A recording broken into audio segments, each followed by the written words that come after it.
예, 안녕하세요. 백두산 금융연구소의 백두산입니다. 오늘 광복절인데요. 우리나라 장은 문이 안 열립니다. 우리나라 장은 쉬죠. 오늘 쉬는 날인데, 그럼에도 불구하고 오늘 이제 마이크를 잡은 이유는 이제 어제 저녁에 워낙 그 중요한 이벤트가 발생했기 때문입니다. 눈치 빠르신 분들은 다 아실 거예요. 그죠? 장단기 금리차 역전이 드디어 2006년 이후로 13년 만에, 2006년 1월쯤이었나 역전되고 나서 한 13년 만에 드디어 다시 한번 장단기 금리차가 역전이 됐습니다. 어제 저녁에 보도록 하겠습니다. 10년물 채권 금리가 1.55고요. 그리고 2년물이 1.59가 됐죠. 그래서 보시다시피 장단기 금리차가 0.007 이 정도 역전이 됐습니다. 역전이 얼마나 됐느냐도 중요하지만 지금 상황에서 가장 이 영향력이 큰 거는 뭐냐면은 이 금리가 일단 역전이 됐다라는 것 그 자체가 굉장히 의미가 있다고 말씀드릴 수가 있겠습니다. 사실 저 같은 경우는 원래는 이게 8월 13일 날, 그러니까 어제 미국장이, 그러니까 이틀 전에 미국장이 굉장히 많이 오르지 않았습니까? 이날 8월 13일 날, 이게 S&P입니다. 이게 나스닥이고, 8월 13일 날 미국이 2% 가까이 급등을 했는데, 이때 당시에 그 트럼프가 관세 부과를 연기한다라는 뉴스 때문에 급등을 했었습니다. 사실 근데 이제 이때 사실 저는 13일 날 생각을 했어요. 13일 날 장단기 금리 차가 0에 가까워지고 역전이 되려고 하면은 분명히 이거 시장 참가자들은 역전을 시킬 거다.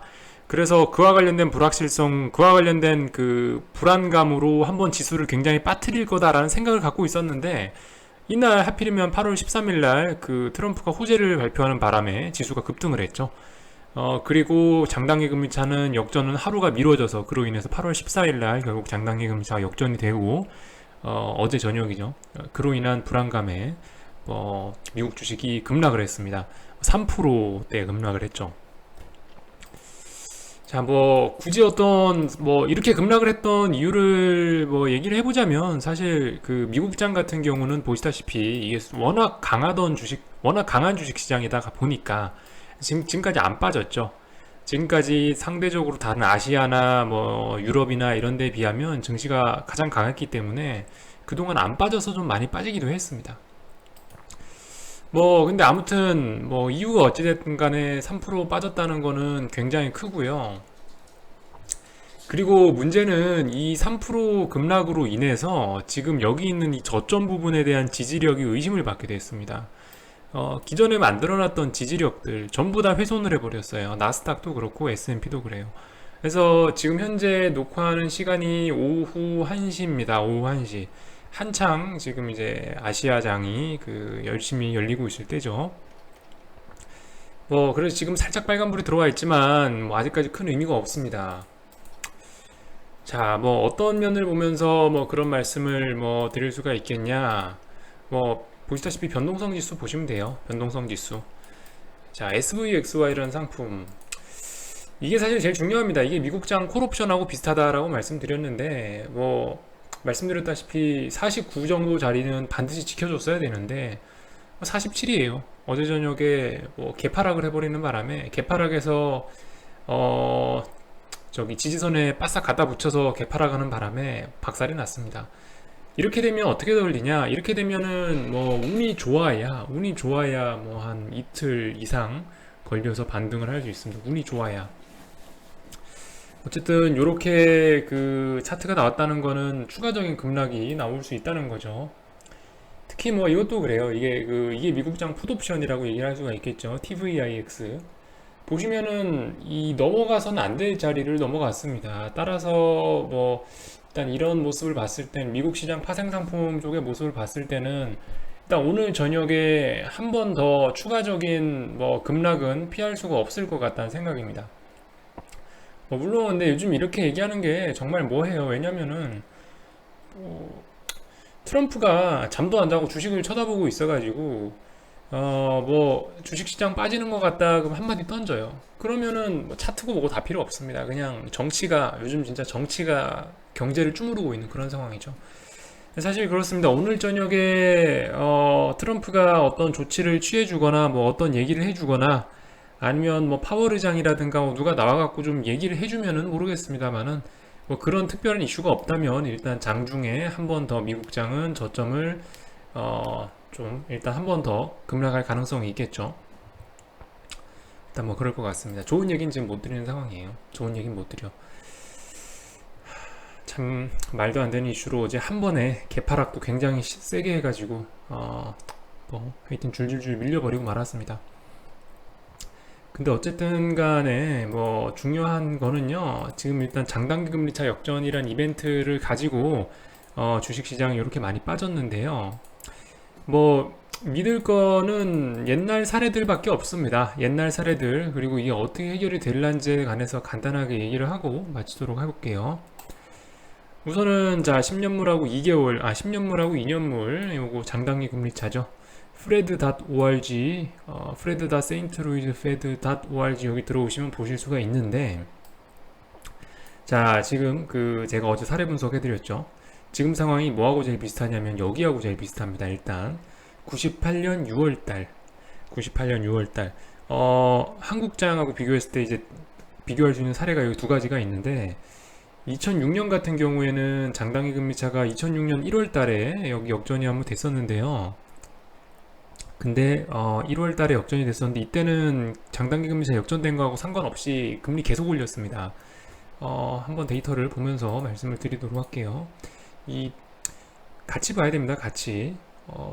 장단기 금리차가 역전됐을 때 중앙은행의 어떤 반응에 의해서 주가가 앞으로 결정이 될 가능성이 높겠죠.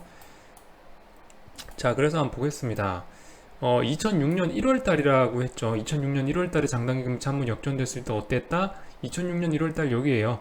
2006년 1월 달이 여기인데 여기 4.5%였던 기준금리가 더 올랐죠. 장단기 금리차 역전됐음에도 불구하고 그동안 뭐 더 올려갖고 5.2까지 올렸습니다. 5.25까지. 이렇게 되니까 어떻게 됐다? 위기가 좀 세게 왔었다. 지금 제가 봤을 때는 지금 현재 상황은 근데 98년 5월달하고 제일 비슷합니다. 98년 5월달에 장단기 금리차 역전됐을 때 98년 5월달 여기 이 자리하고 지금 제일 비슷하다고 생각이 됩니다. 98년 5월달에 어땠나 한번 살펴볼게요. 기준금리 98년 5월달 여기입니다. 자, 98년 5월달에 장단기 금리차가 역전된 걸 보고 연준에서 금리 인하를 단행합니다. 5.5였던 금리 인하를 4.75, 4.5? 4.75인지 모르겠습니다. 4.5인지 4.75인지까지 금리 인하를 했어요. 이게 이제 코스닥 시장의 IT 버블을 만드는데 큰 역할을 했었습니다. 자, 근데 지금 상황 한번 보자고요. 지금 상황 이제 미국에서 미국 여론이 어떻습니까? 미국 시장 참가자들, 주식 시장이나 채권 시장이나 참가자들은 이미 지금 현재 미국의 기준금리가 너무 높다라는 인식을 이제 전반적으로 깔게 됐고요. 더군다나 장단기 금리차마저 역전된 상황에서 더군다나 뭐 미중 무역 분쟁이라든가 이런 악재들도 많죠. 이런 상황에서 연준은 어쩔 수 없이 그 금리 인하를 추가로 할 가능성이 더 높아졌습니다. 금리 인하 추가로 할 가능성이 높아졌어. 자, 금리 인하 추가로 여기서 하면 어떻게 된다? 98년도 하고 똑같이 된다. 98년도 하고 상황이 정말 똑같이 된다. 장단기 금리차 역전돼서 좀 위험해지니까 금리 인하를 단행했던 98년도 금리 인하하고 나서 IT 버블 생겼댔죠. 그겁니다. 딱 뭐 그렇게 되게 생겼어요. 그래서 어쨌든 9월 중순에 미국이 이제 기준금리를 인하하게 되는데 아마 그때 금리 인하하고 나서 본격적으로 어떤 좀 주식시장의 랠리 이런 게 좀 시작되지 않을까라는 뭐 추측을 해보겠습니다. 지금 상황에서는 아직도 좀 주식시장이 더 빠지고 있는 과정이기 때문에 뭐 어떤 저점 이런 거를 좀 논하기가 좀 애매해졌어요. 어제 저녁에 급락하는 바람에 좀 애매해졌습니다. 그래서 뭐 1년가량 지금 뭐 저 같은 경우는 거의 1년 반가량 주식 들고 기다리고 있고요. 뭐 저보다 더 오래 기다리신 분도 있을 거고 저보다 좀 덜 기다리신 분도 계실 거고, 지금 뭐 비유를 드리자면 삼겹살 집에 가갖고 삼겹살 시켜놓았는데 지금 이제 나오기 직전이에요. 근데 여러분들 된장국만 먹고 집에 갈 수는 없지 않습니까? 그죠? 이제 삼겹살 나옵니다. 이제 삼겹살 나와요.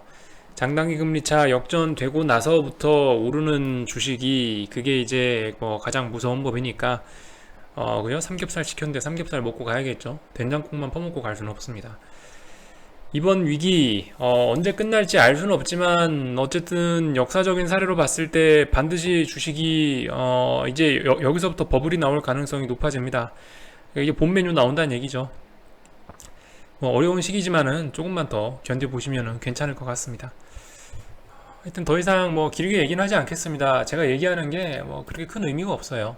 예, 단지 좀 어떤 심리적인 위안 드리라고 뭐 하는 거다 보니까 뭐 그렇게 큰 의미는 없습니다.